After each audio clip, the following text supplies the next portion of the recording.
Hey, this is Sin Kieran from Seaglos, and you're watching Band Chat. Hello, you are here with Limberlost band chat. My name is Brittney. This is Mike. We also got Steve on here, and thanks for joining us. Well, hi guys. I'm Bonnie from Hi. Innocentstorn, and I'm the I, lead singer. I'm James. I'm the special needs player that gives the tax write-off to the band, and occasionally I play guitar. Nice. Yeah. Welcome back to Band Chat tonight, guys. I am so honored by this. I've been waiting for this for a very long time. I'm like top of my bucket list of people that I wanted to chat with. Ladies and gentlemen. Yay. So tonight we have Brittney, right? Yes. Lead vocal or vocalist. Mike, drummer, correct? Correct. And you're on bass, Steve? Yep, I'm on bass most of the time. Most of the time. Most of the time. Bass and fuckery, that's my thing. Nice. Well, I really appreciate you guys coming on board tonight. You guys just got home from Texas. How was that? Welcome home. Yeah. Yeah. You know what? Glad to be back. Yeah, we've been moving around quite a bit. We left, it was last August, we left Sturgis and we've been on the road since. So this is our first actual official trip. We did fly back for a little video thing and so forth, but this is the first time we brought the land yacht back and docked it in the Puget Sound again. Very nice. And so, okay, there's a heavy debate in this house. How do you pronounce the name of the city you guys live in? Puyallup. Say it again. Puyallup. Damn it, I was wrong. I was totally right. I have the same problem with the guy that I work with at work too. I actually got in trouble at a way station because he was calling it. God, he was so bad. It was Puyallup or Wall, and they were just getting pissed off. I know how to say it. I Puyallup. want to hear Bonnie's version. What do you think it was? I thought it was Bonnie. Puyallup. Nah. Puyallup? Yeah, Puyallup. Puyallup. Puyallup. Puyallup. Okay. Well, now that I owe him $5, we can move on to the next less embarrassing thing. So, Mike, I kind of did a little bit of research about you guys, and it looks like you formed the band back in 2010. It's when the first idea started. I moved back into town and I had an idea that I wanted to start a group. I was with working with a worship team down in Southern California, whose the guitar player I was playing with, his nephews were POD. And so I kind of got this bug in my butt that, oh, wow, this is cool, a Christian crossover metal band. And I got to meet Switchfoot through those people. And having been doing this since the 80s, I mean, I started in 1980. I played in hair metal bands. I was in LA. I was all over up here and stuff. And kind of taking a little bit of a hiatus. But anyway, so things were kind of moving along down there, and we were, looked like we were going to go somewhere with this group that we had. And then my job that I was with, I was a operations manager for a supply company, decided to move me back to Washington. So honestly, wasn't super excited at first because my memories of the music scene up here from the 80s wasn't all that positive. But I decided to forge forward with it. So I ran a Craigslist ad and found a guitar player, and we just kind of moved to it. It took us about 3 years to kind of find players and put some songs together. And it was 2016 when we recorded our first single, Thin Clouds. And then the band's just kind of progressed since from there. So, Brittney, when did you come into the band? Oh, yeah. When was that? That would have 2018. been 2018. Is that when it was? 2018. Right after we hooked up with Paul. I mean, literally right as we hooked up with Paul. Yeah, right around the same time. Yeah. Tony and I sort of entered the band right around the same time, and then we've stuck with it. We're still here, so it's good. Yeah, it's been 7 years now. What, 8 years? So. 7, yeah, 7, yeah. Yeah, you guys have gone through some changes as well. We can definitely relate to that. There's a lot of relatable things between your band and ours. Steve, you've just recently joined, huh? Yeah, about 5 minutes ago. Yes. Brought the beer. I had to PayPal him. Figure out when the hell you're gonna have time, man. Yeah, I know I'm a busy guy, but you know what? When when Mike sent me up the material, and he was like, "Hey man, we're looking for a bass player and a guitar player." I was like, "Okay, well let me check it out," and I'll he just figured that I might know somebody that might fit the bill, Gotcha. and I listened to it, and I was like, "Fuck, I got to intercept this ball, man. This shit is like really good." And I sent it to I called my son Devin. I'm like, "Hey man, have you heard the new Limberlost stuff yet?" And he's like, "No, but Mike's hit me up a few times." And so I sent him over the stuff, and he put it on, and he called me like exactly an hour later. He's like, "What the fuck, Dad? These guys are badass." And so we decided, hey man, let's offer our services to the band, and so we did, and it seems like they were excited to have us, and man, they just got up here, and we are now in day 2. We just finished up rehearsals, and I'd say it's going fairly well. Yeah. That's Really? cool. That's Yeah, really and cool. you guys have a full album coming out here next month, correct? Friday the Yep. 13th. Is that the full first full album collaboration with this generation? Yeah. Yes. Yep. Very nice. Yep. Yeah. I'm sorry. Go ahead. They said yes. Oh no, I Nope. thought she said something and I couldn't. I didn't hear the question. Nope, I was just saying, yep, that's it. This is Okay. the first this album that's coming out is sort of the crowning features declaring the new band and what we're gonna go do and go put out there when we go on tour. So yeah. Very nice. Yeah, we just in fact there is a CD grab going on right now, guys. You can get that Oh, yeah. for free sale. You guys want to tell everybody where they can find that, and then also give them that special little code. Take it, Yeah. Yeah, all right. Well, you can find that all over the place. You can look up Limberlost Shopify and you'll see the CDs there. You can go on our website and there's actually a scrolling bar on any page of our website. You click on that bar, will take you right there.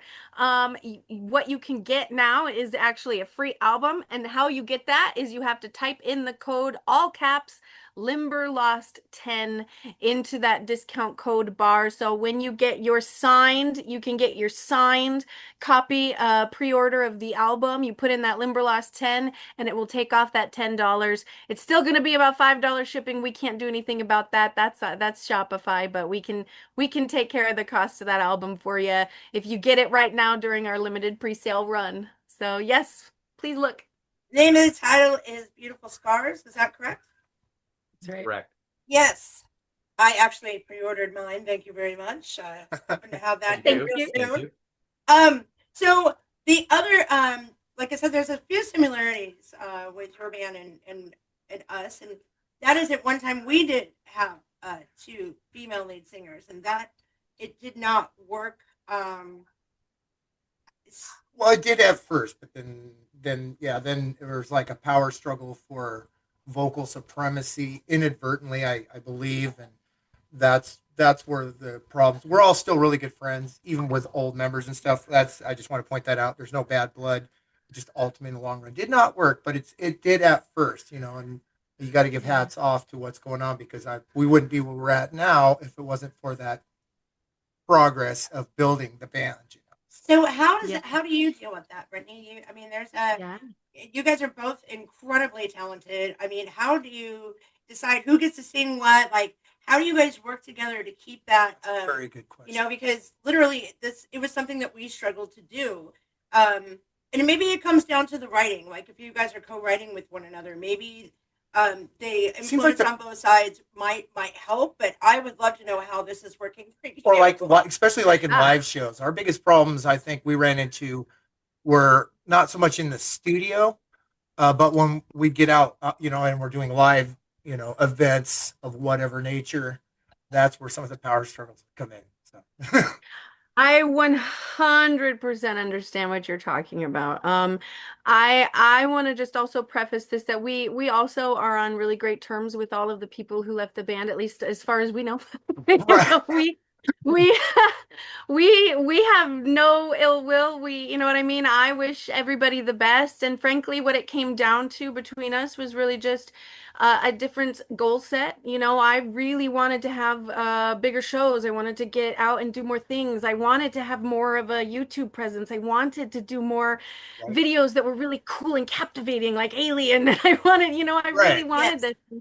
And I think that some members of the band were really more interested in having a little more laid back kind of an atmosphere, little more like raw sort of recordings, less stuff, you know what I mean? And so there's Yeah. that split. And really there's nothing right or wrong here. This is Right. really just recognizing you've come to terms as a musician in your own paths as to going forward. But, one of the things that I'll kind of mention here about how do you go on? This is the most fun thing. Sammy and I just get giddy every time we're in rehearsals together, every time we're just like, this is so much fun and we're so excited because her and I have a different background and I think that's what makes this work.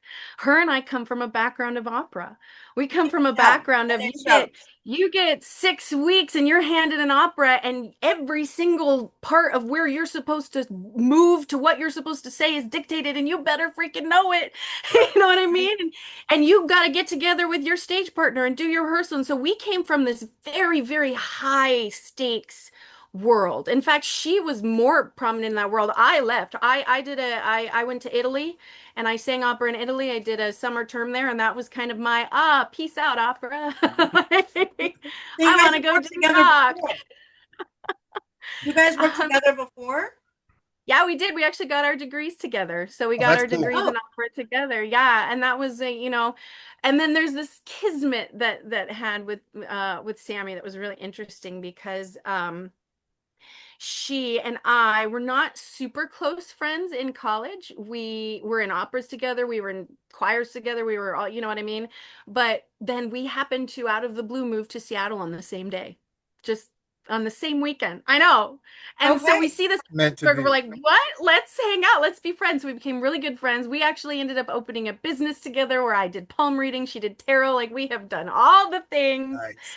She went really far in opera. She actually opened up an opera company in the Seattle area called Seattle, Light Modern Opera Company, something like that. I'm probably saying that wrong, but she, and they would do operas redone in people's homes, and she got written about in a book. It's really, really awesome. She went on that road. But then, after I joined a rock band about a year later, she joined a metal band. So we just were on these like parallel paths that were just so crazy. So when that opportunity came about, I need a singer, because see, here's Limberlost's brand. We were faced with probably what you were faced with, like, okay, what do we do here? And we had put so much of the brand about being less about Crystal and more about, or any one singer, and more about the like two singer thing and the song or the image. We would always have some image, and rarely it was a face. So we decided, I think that to the strength of our brand is actually that. It's one of the unique things of our brand. Um, you don't see a lot of those two really tight harmony, really crazy, awesome. You just don't see that. And for what you just said, it's really hard. It's probably hard to get those two girls on stage and get them okay, and we did it for a lot of years, and we're going to keep doing it. And now it's so much fun because we both are at a certain level of respect with each other. We know where, we know that it's about the show and the song. There's Right. so, like, the ego is out of the door. There's no ego in the room, in our rehearsal room. It's just like phenomenal. So, I think, to answer your question, like, even today when we're splitting up songs, we're looking at, like, well, what if we did right here? And that way we can stage it where we have our hands. We're like, oh, we love that. Let's do that, and then it's entirely fun. And I think it takes a certain level of professionalism to be able to set your ego aside and do Oh, what's 100. right for the performance and for the song. And I think when you find those people, which we have in this new iteration of Limberlost, then really nothing holds you back. So that's kind of where we're feeling. Nice. Yeah, and then here comes Steve Unger. I mean, Steve, this is kind of like right up your alley. It's a cross between, that the melodic and the metal, and I can really see you, like, especially with what she just said about, the uh, so you got to find the right people. You know what I mean? You have Chemistry. to, chemistry has to fit, but also some of the attitudes and the direction people are going in. And for Yeah. me, knowing you, this sounds exactly like what what you strive for.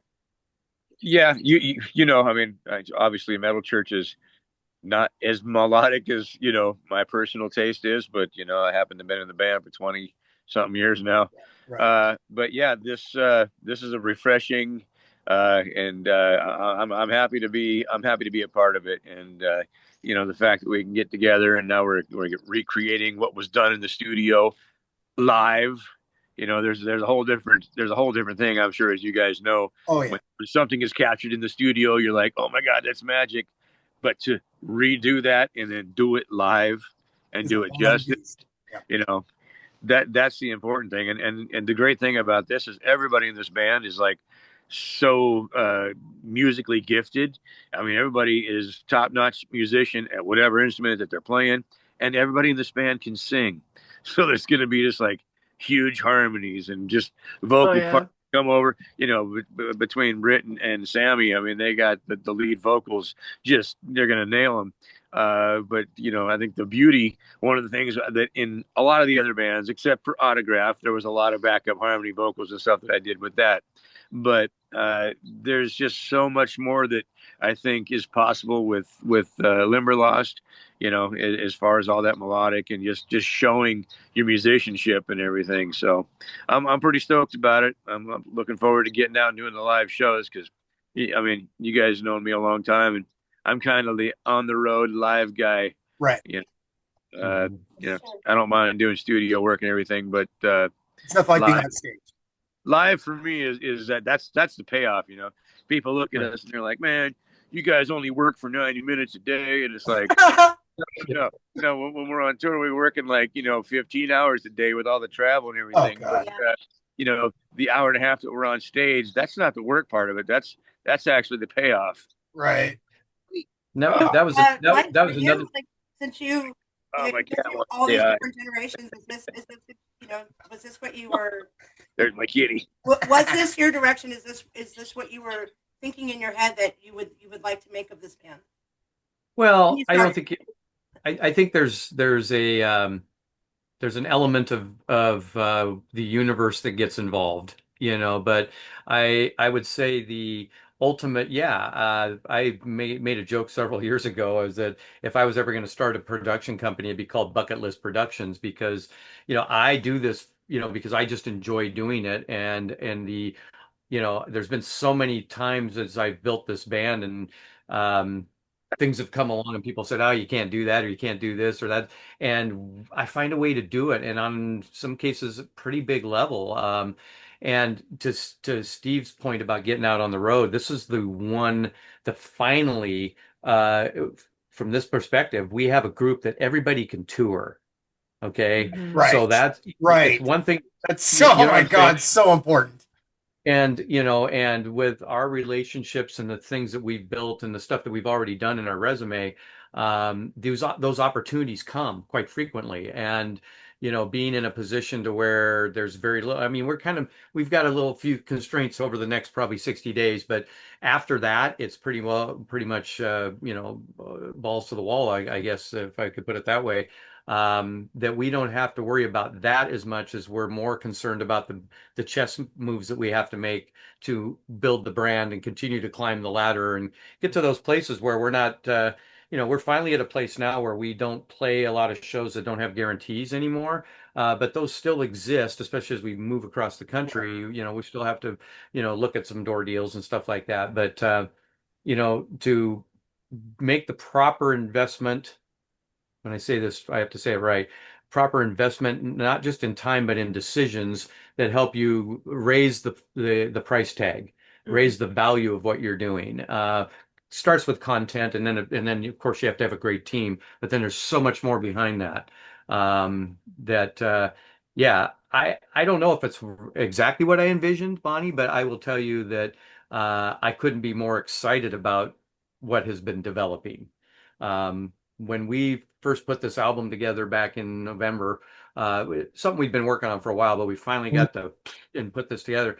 by January, we had a 6-month business plan verbatim lined out, including every single person on our team, from our distributor to Paul to, PR to radio to, all the stuff that we're doing behind the scenes. We were still building the band at that point, but we had a pretty good idea. That was where that was. All of that was on faith that this was going to be the thing that happens. You can't just go in there and, oh, I've got a single and throw it out there, because it's just going to hit the wall and you're going to go, okay, that was cool. Now we got to write another one. And most people don't have a clue what to do with their music once they get it out there, and that's just a thing that I don't fret with this group now, because now everybody in the band's a pro. Well, what's cool, and I'm just going to interject Please this do. too. I'm just rambling. What ended up being crazy, this is what was crazy.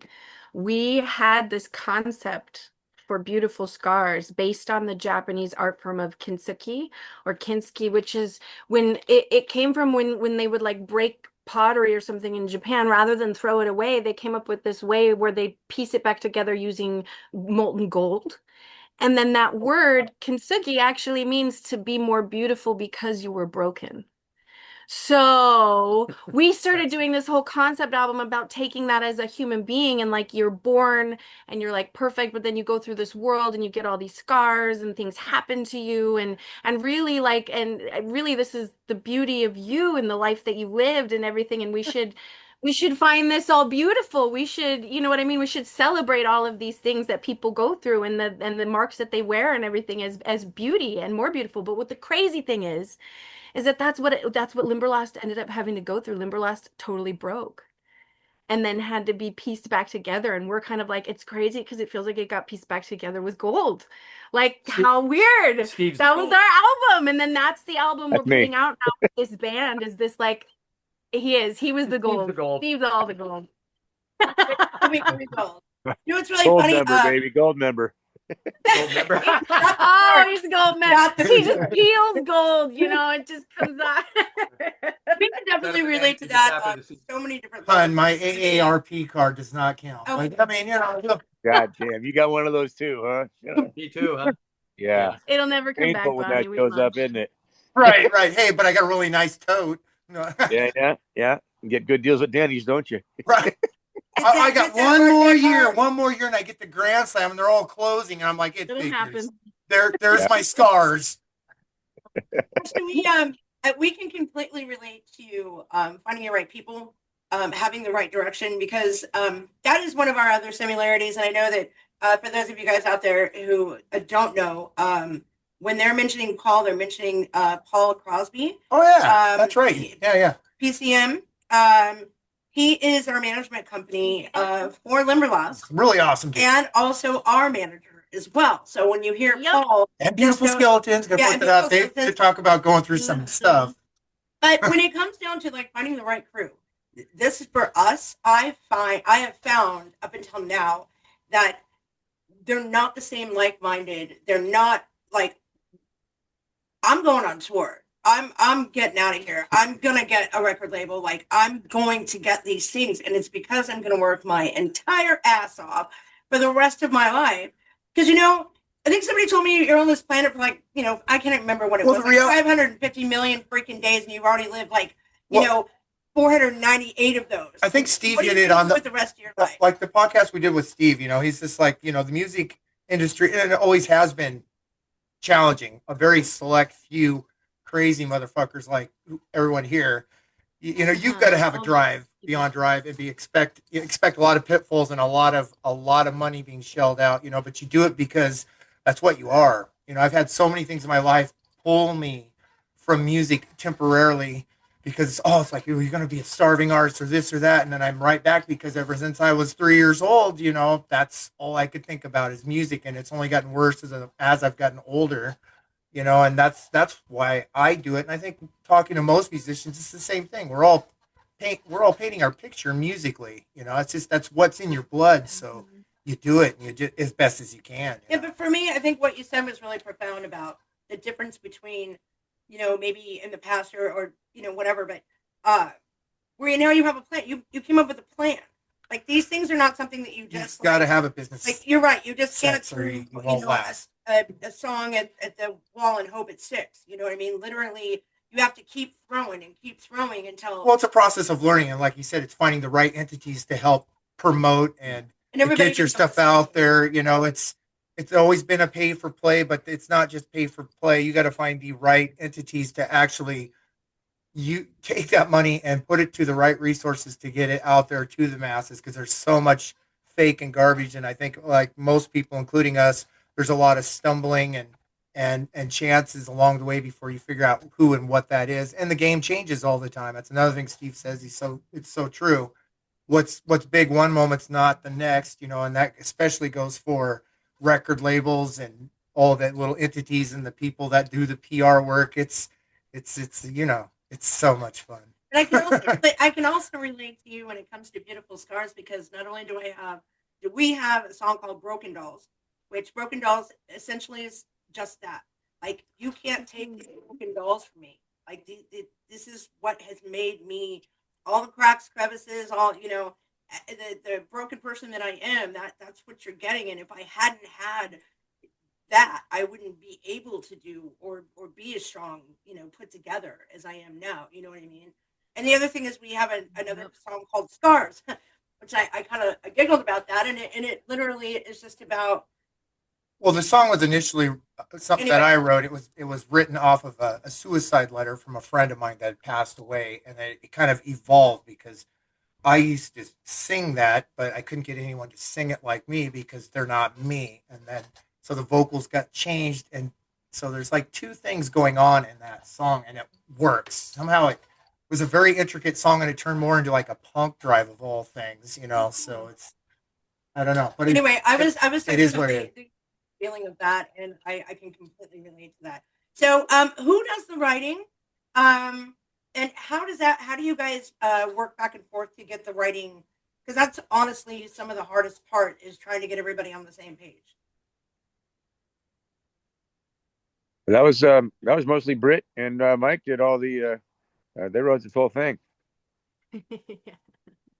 So you guys are the main writers, and then everyone else kind of adds No, this or Rest this of them just sit manipulates. around and of watch. this one, yeah, of this one. In the previous albums, there would be anywhere from 3 to 4 writers on those albums. It's and that was kind of what made it I remember one of our producers, Timothy Eaton, come up one time and said we were like Noah's Ark, 'cause we seemed to have like two of everything. Because we also did the same thing with our writing a little bit too. And I think this is what made this a strong album, is that we were at a place writing, and especially since we'd had this kind of we had to force change at one member, and we had another one just kind of decided to move on, and so things started to happen where that the ability to get in the room and do the things the way we had done them just wasn't there, because it wasn't that same group of chefs. So the writing really slowed down, and there was a lot of focus on playing live. And we had the big Ingves tour that came up, and Saw that. we were playing a lot of other live, big live shows. We were doing some good festivals and the Sturgis so these were like big shows, well-paid shows, and we kind of had to kind of stay in that groove. We were like in this groove now. We got to kind of be here. So the writing really slowed down a lot. And then we had this little break after Sturgis and this concept. And we had talked about it on our way home from Europe. We really need to do this album at some point.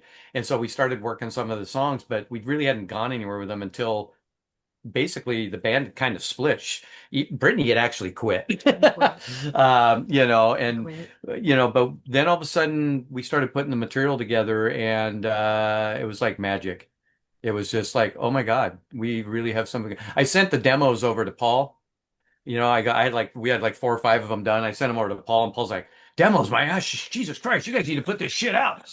And I'm like, okay, and so that was really what led us down the path that we finished the album, and we started reaching out to people like Steve and stuff. And we had originally had this idea, since we were down in Texas and Nashville area, that's where we were splitting our time up, that we probably actually would just hire people down there, and but we wanted to give it one shot to kind of go up and talk to some of our friends and stuff, and that's how this all happened, and it was pretty cool.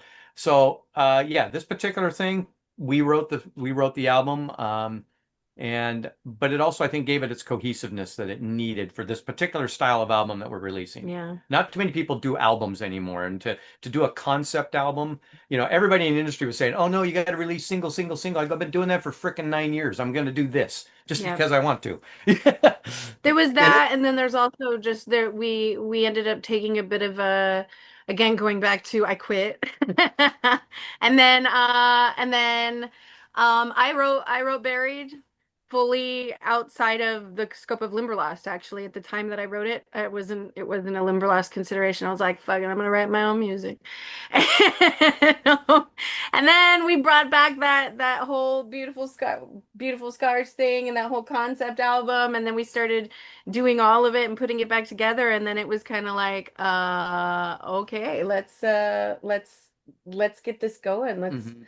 Let's put it on. And and when we did that, the sound is just it's a little dramatically different. You know what I mean? I would say it has a little more flavor. Again, since it was just the two of us, it has a little more flavor of me, a little more flavor of him in it, and it's a little harder, it's a little heavier, and so we're like, it doesn't make sense to go single, single, single, because if we drop the one song, like you wouldn't go back and hear anything kind of like it. We're gonna drop the album so that this is new us, man. We now have this guy, and then nothing, we love everything. We're just gonna still go out and play some of our old material, but now we have this new sound. And that's how we want to be known. So it really made more sense for us. So we're gonna And we've already I got can a see couple of Devin's, his whole everything in this. Like I don't know that I've particularly heard him or seen him, but in the back of my mind, boy howdy, I can hear like how badass this is going to be. I am so looking forward to this. Alien, by the way, was insanely cool, and we've got about 10 minutes left, so I want to talk about that just a little bit before we go. You guys tell me a little bit about that, and then maybe some of the processes that you guys went through in creating it. Go ahead. Oh my God, I've been talking so much. I know, I feel because I am the one to answer this. Because Alien it was one of my songs, it was one of my babies. I definitely went down that path and put that tinfoil on my head. So, you know, but it was something I was actually experimenting with sounds. Gosh, I just have to say, you guys, there's just so much cool equipment out there.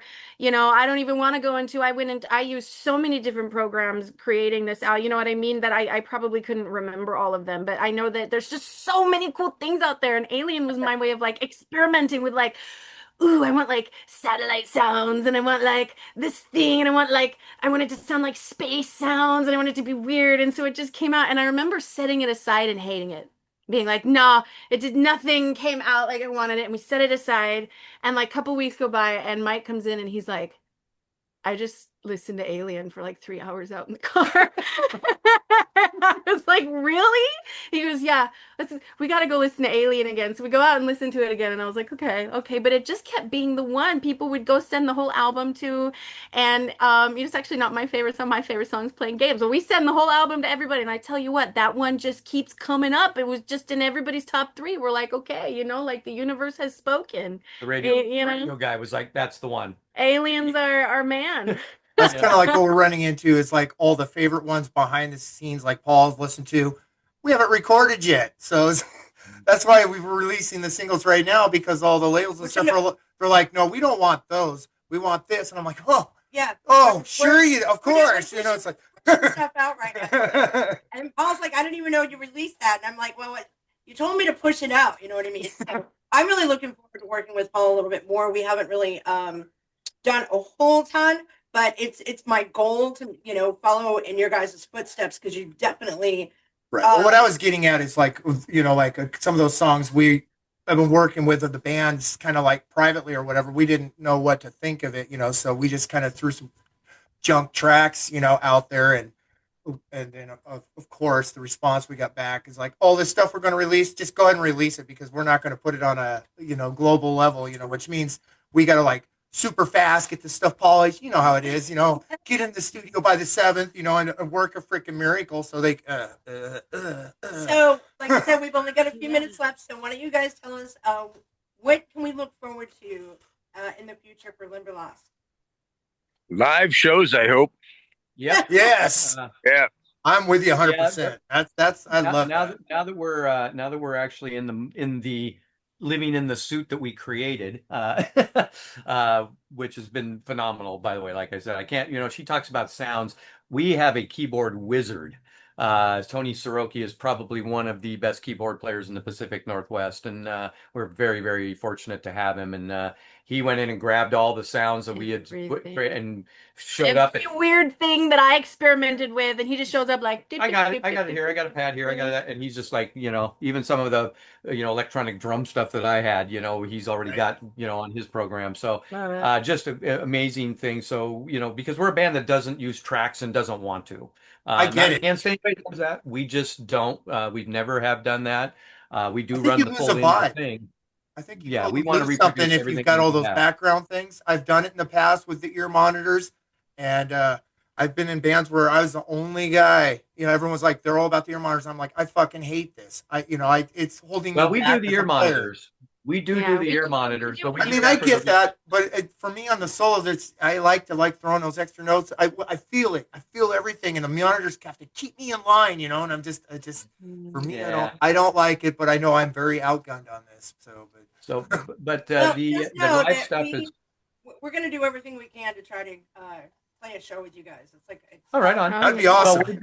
We're doing what we know we're doing right now. We are playing with we're doing the main stage for the ICE Awards. We've been with them for a long time, and Tammany's been trying to get us out there forever. And we were one of the first winners. We got the first album of the year, and I think we were the second band of the year they had, and way back. And so we've got several things up for grabs this year, but we're performing on the main stage with this band. We're also presenting awards and all that stuff too. So it's going to be a lot of fun, but we're building a Southeastern run around that. So we'll be doing another run through Houston. We've played down in Paul's neck of the woods a few times. So we're going to be back in Houston, probably doing some stuff through just the Southeast at this point. I don't know. Steve and I are working all those details out. And then at the end of September, we don't have specifics on all of this, but there's a weekend in September, late September, where the Friday we will probably be doing a show in the Seattle area, and the Saturday we'll be doing a show in the Portland area, and then Sunday we are playing out at Rock the Locks on Nice. we're doing this. One of the opening bands on that Sunday, so that'll be a little Pacific Northwest thing, and that'll probably be the first time anybody gets to really see us out here. Guys, thank The you home so crowd. much for joining us tonight. It has been such an absolute pleasure. I don't want this thing to hang up on you guys because it's only like a half hour, which is crap. But I could definitely sit down and talk to you all. Steve knows this all day long. But Yeah, we go ahead. What'd you say, Steve? I said Bonnie and I have had some serious discussions over the Nice. years. Yeah. For real. Yeah. And in fact, I probably wouldn't even be where I am right now if it wasn't for Steve. So Oh, I don't know about that. it's really, really nice to, be amongst family right now. So I really appreciate you guys. I will let you go for the night, but Oh, you guys, what an amazing band chat. These guys have so much energy. They just know what they're doing in their lives, and it's an absolute pleasure that I got to sit down and talk to them, man. I hope you guys get to check them out. Go check out Aliens. Go check out Beautiful Scars. I'll put the links in the description below. And don't forget to like, share, and subscribe, because Limberlost, you'll be seeing us too sometime together in the future. But you guys, I've got another badass band coming at you. Next Friday night, I'm going to be sitting down with Immortica from Rahway, New Jersey. Man, these guys absolutely melted my face. I cannot wait to sit down and talk to them. We're going to be talking about their new music debut, their song Enemy and Me. We're going to be talking about so many things, and I can't wait for you guys to join us. I hope you guys are having a rockin' ass week, and I can't wait to talk to you and see you next week. Until then, crank it up and keep them horns high. Let's go!